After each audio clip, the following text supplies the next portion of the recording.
dry, but that's alright, we'll survive.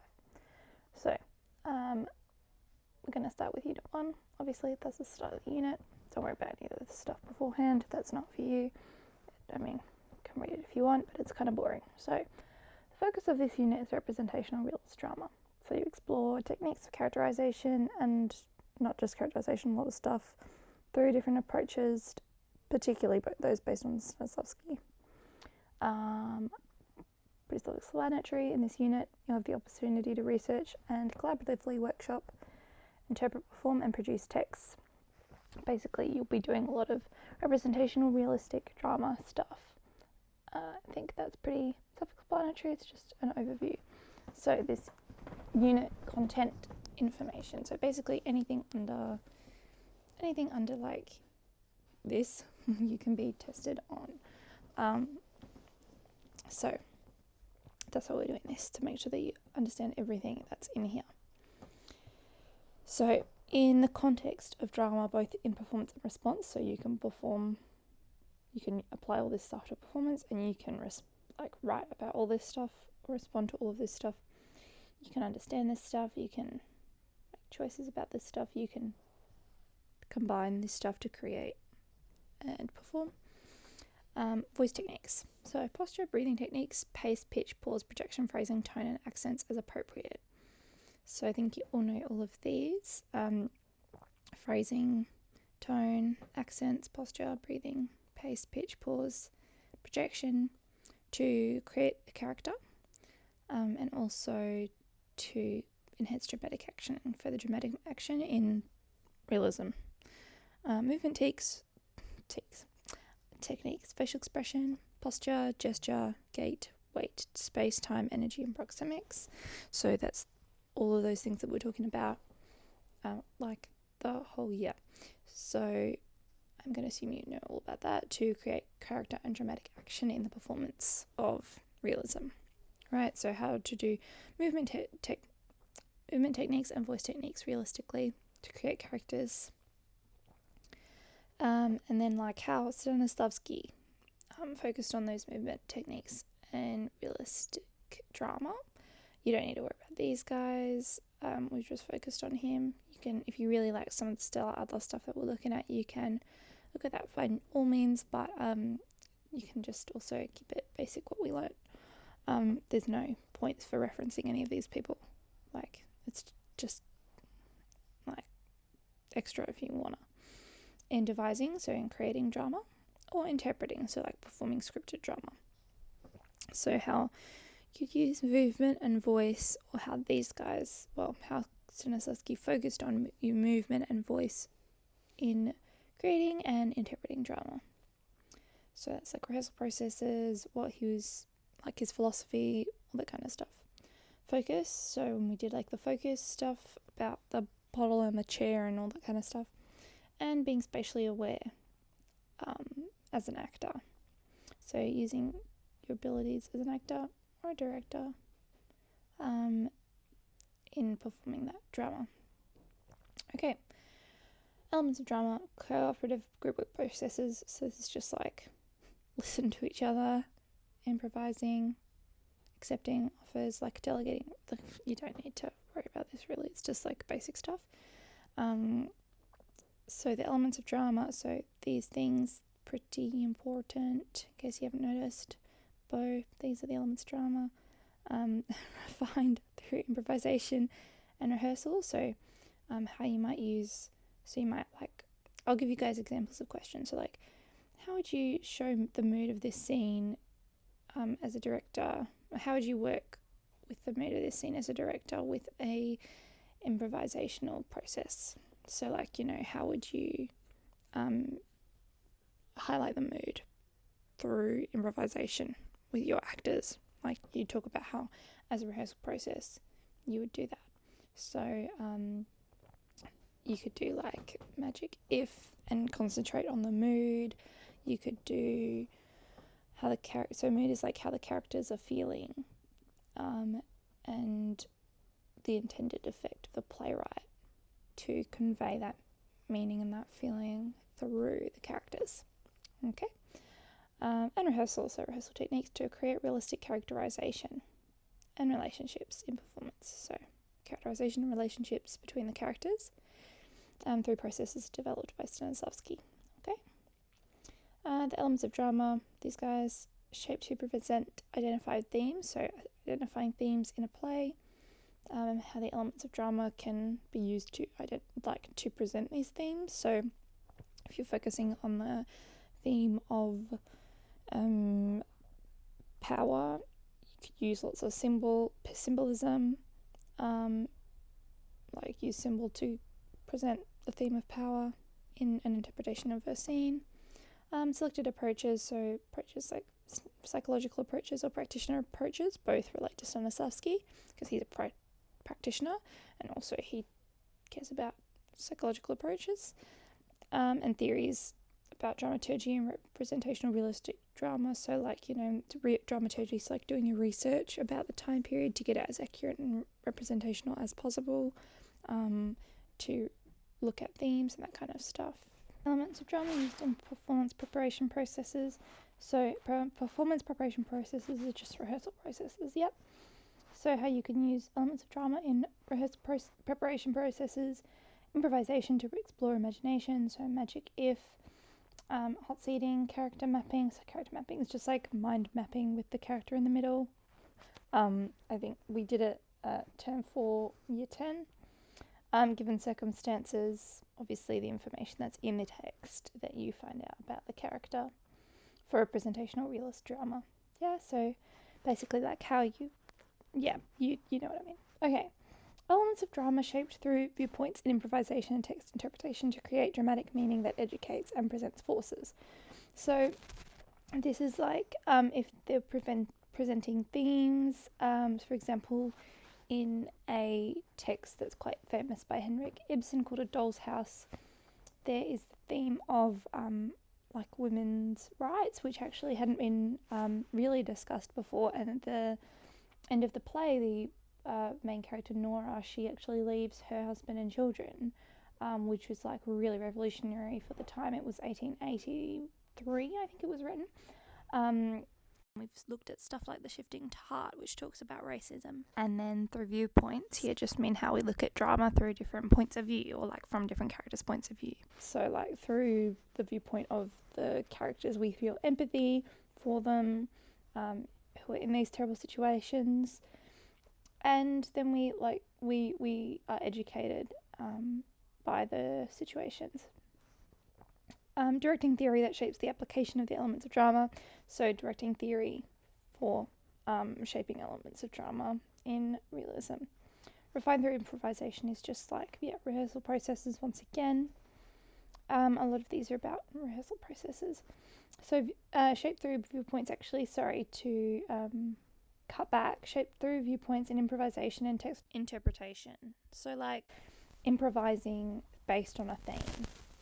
Right, so based on a character's point of view, a force or a theme, or around like an element of drama that you want to focus on. Okay, drama forms and styles, interpretation of, so representational realism, forms and styles, so realism, naturalism, don't really worry about naturalism. Naturalism is basically like realism, except naturalism is like, it is minute by minute, exactly the same amount of time that is in the script is in the play. So if a play was written about a meeting that was exactly half an hour long, and the play itself was also exactly half an hour long.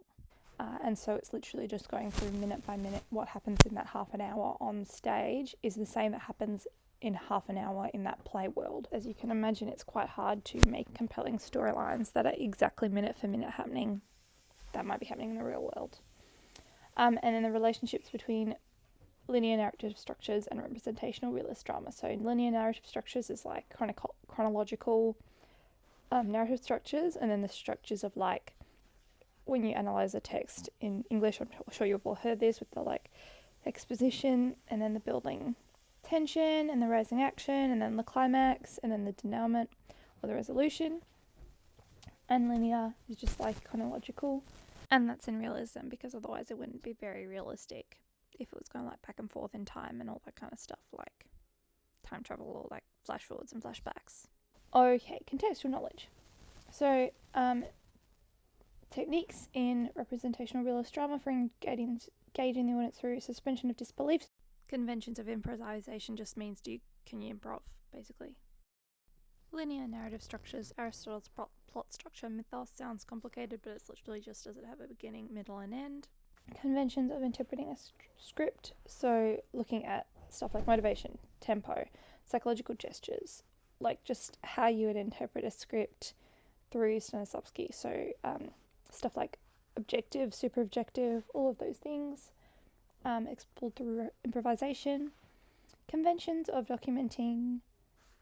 So basically script annotations, blocking notations, plan elevation views that we did with lighting. Performance and audience behaviours. So role of the observer in realist drama. So the role of the observer is not to participate or engage with the dramatic action in any other way than to be an observer and to feel empathy. It's not to be very active, interactive, right? Values, sources, and drama practice. So impact of audience expectations, attitudes, experiences, and understandings on drama production. So this is just a big way of saying what do audiences expect when they rock up to a certain show or at a certain time or a certain type of show. Audiences expect when they see a drama production that's done by high school students, they're expecting to see the high school students perform. They're expecting a certain level, which would be very different to Broadway. If they go and see a musical, they're expecting songs. If they go and see a drama, they're expecting dramatic things to occur. Okay, simple stuff like that. And then this influences the audience's response. So if you twist that or meet the expectations, how does that influence their responses? Forces that contributed towards the development of representational realist approaches to acting, design, and drama. So we talked about that at the very, very beginning when I was introducing Stanislavski to you. So in terms of the rise of psychology in general, and also the people, the common people were able to access drama a bit more now. So instead of just having it about kings and queens and stuff like you'd see in Shakespeare or melodrama, or ancient Greek theatre, it started to be more about everyday people and look at the everyday lives of these people because it was becoming more accessible. Dramaturgical processes related to this. So historical and social context and research. What's a historical force that influenced one of the two texts that we study? So historical force could be, for asylum, could be Tiananmen Square massacre, it could be the immigration laws. Those are both historical forces. And the social context of the social shame around AIDS or racism in Australia and that kind of stuff. And the impact on characterization. So how that would change the characterization depending on what social context or what historical context you would have. It's interesting to me that they've used context here, but then they use forces everywhere else. It's just a bit dumb, but whatever. Moving on. Okay, production and performance.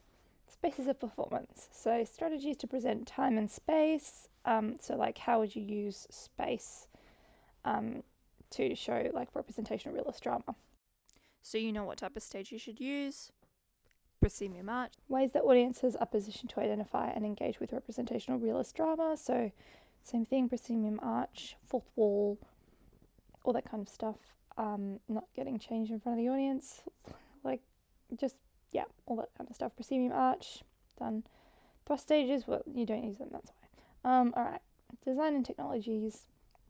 Collaboration of designers, just that they collaborate and come together to create a realistic vision. Principles of design, you should know these. Visual elements, you should also know these. You should be able to, because a question will, in an exam, if it asks you about to use a principle of design or a visual element, it will always ask you to use two that you come up with off the top of your head. Sometimes they provide two for you. They're how would you use this and this? Most of the time though, it's how would you use two visual elements. So you should know what they all mean and know how to use them all, but just really know two that you can pull off from the top of your head. And design technology. So design technologies is lighting, is projection, is literally sound, all of that sort of stuff.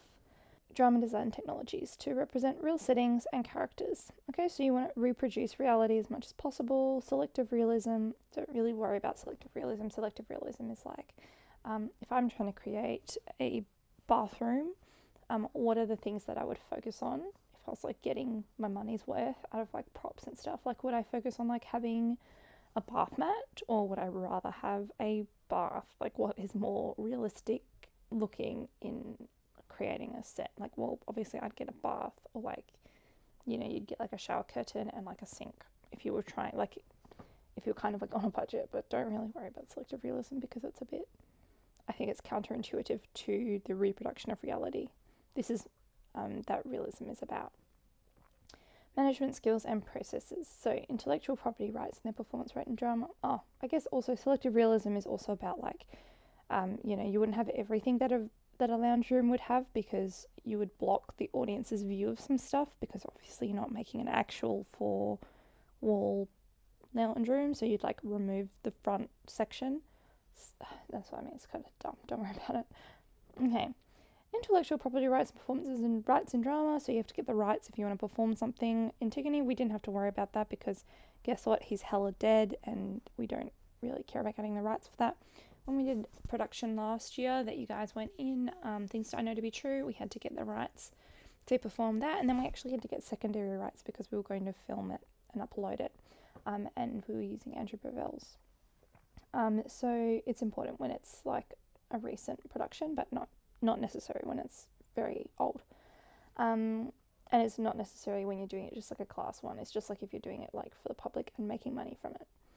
Okay, safe acting practices in purpose-built performance spaces, so just be safe. Posters, programs, and publicities. Yep, this is the thing. You technically can be asked about like to design a poster or whatever, but it's just like exactly the same principles of design, visual elements and stuff. It's just like to create a poster, which is, to be honest, never asked, because it's just like, it's a bit like, it's just irrelevant. It's only here, and it's like, why would, like, this is the only place that it is in the entire syllabus, and it's like, why is it even here? So don't worry. Okay. Oral, and yeah, you're just supposed to be able to do this stuff, which you can do, like structure your ideas and like talk and like use a graphic organizer or diagram, short and extended answer forms, done.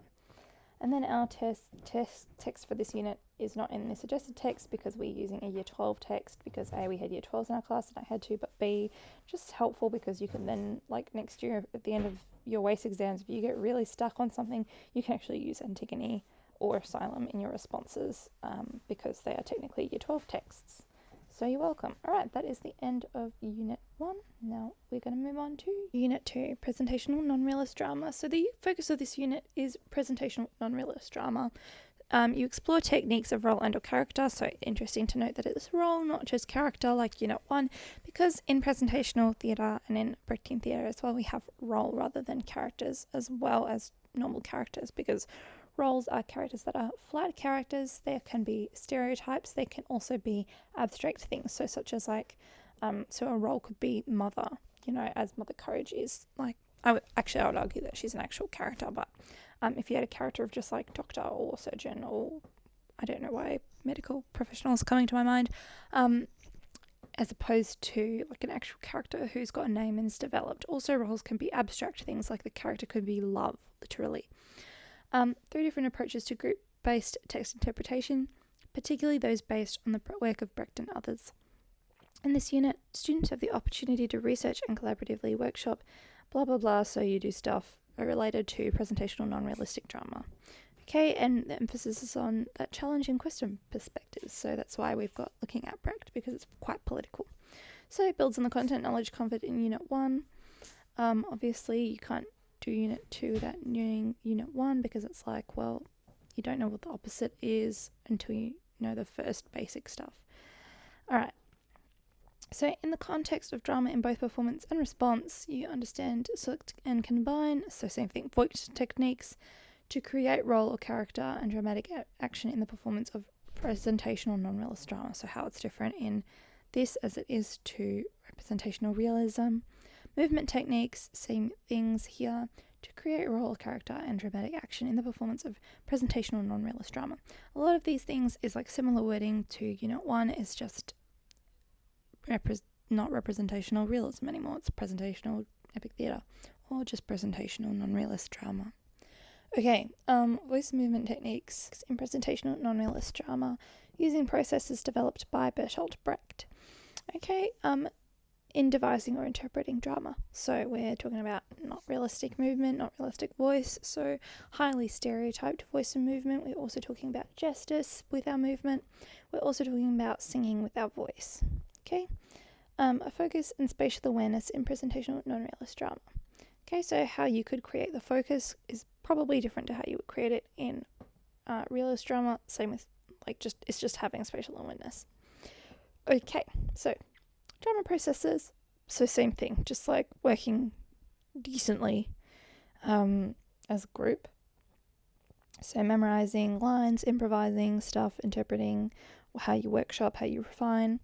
The elements of drama, so same things, refined through improvisation and rehearsal to create role or character through processes developed by Brecht. So this can be improvisation such as tableau to extrapolate a theme or emphasize a theme. This can be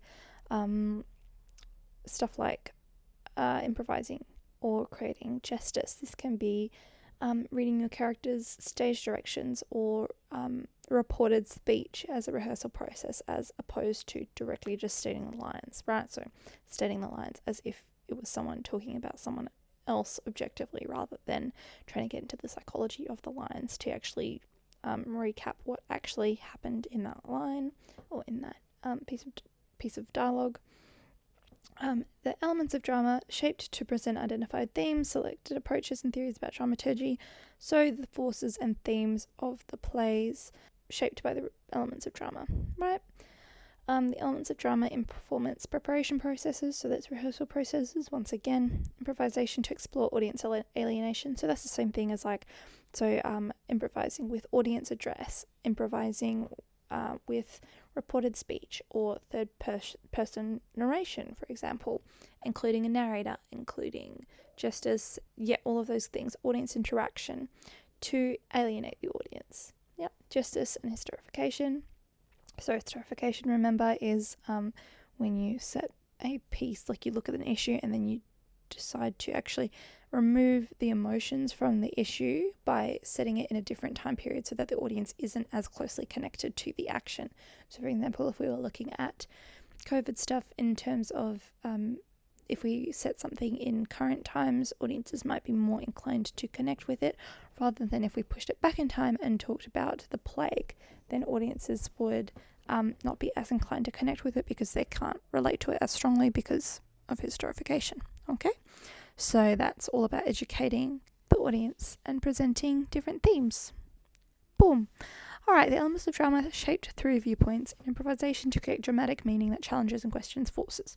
So same thing, improvise to challenge and question the forces that are in the text. So how can we draw attention to those forces? How can we draw or emphasize the bureaucratic ideologies that are in Asylum, or how can we challenge different things that are in these different plays through improvisation? Directing theory that shapes the application of the elements of drama. So how would you apply the elements of drama differently in presentational non-realist drama as opposed to realism? Same thing here, interpretation of presentational non-realist drama forms and styles. So epic theatre, obviously, by shaping the elements of drama.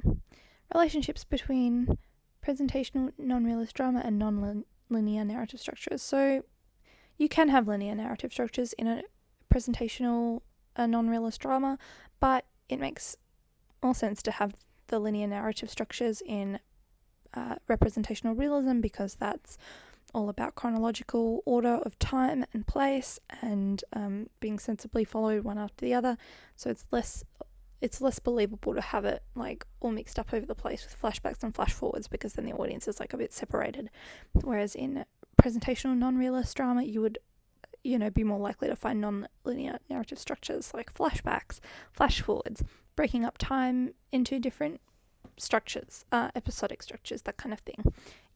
It's just about that correlation. It doesn't need to be an in-depth. You don't need to do in-depth knowledge about this. Otherwise, I would have actually covered that a lot more in class. So there's just a lot of this stuff is basically just just be aware. You do know it already. A lot of this stuff you will know. And a lot of this stuff that you're like, oh my gosh, you haven't gone through this in class as much. It's like, yeah, probably because it's not like actually that deep, you know?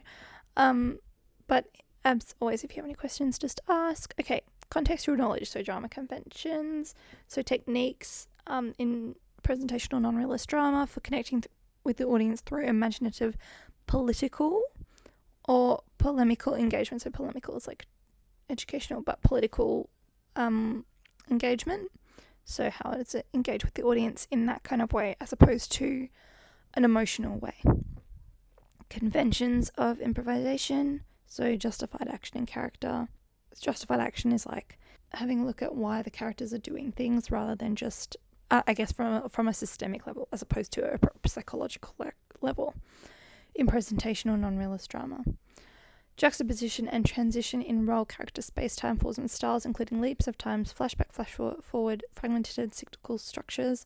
So juxtaposition is when you have like a really happy followed by really sad. So this is kind of what it means in terms of like fragmented structures. So that's why you would have like, you know, an advertisement interrupting a scene or something like that to show the juxtaposition and transition in terms of like going from a very serious moment to a very comedic spas kind of situation or a song. Conventions of interpreting a script, so like, yeah, engaging with the audience through direct address or whatever it is, or narration, effect, alienation effect, reality effects and shifting roles, so like multi-role, so changing roles from like one actor playing multiple roles.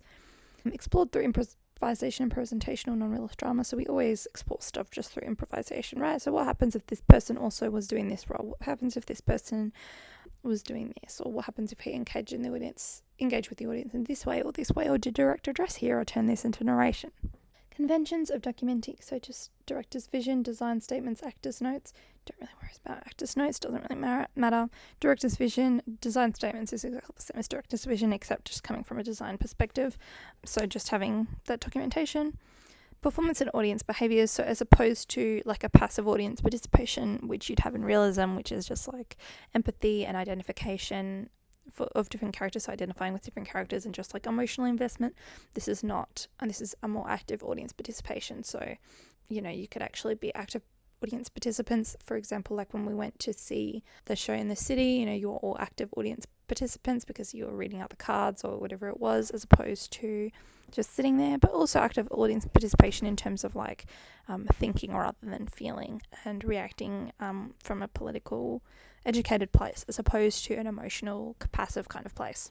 This impact of changing historical, social and cultural values on drama production and audience reception, so the different time periods, and same with this one actually, forces that contributed towards the development of particular presentational non-realistic approaches. So like Brecht, he was very influenced by the rising of Hitler and decided to do very political stuff because of that. So that's a pretty big force to be contributed towards the development of Brechtian theatre.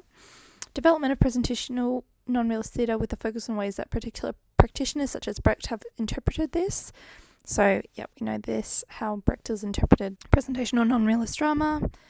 Dramaturgical processes related to presentational non-realist devised and scripted drama, such as performance conventions for selected formats and styles.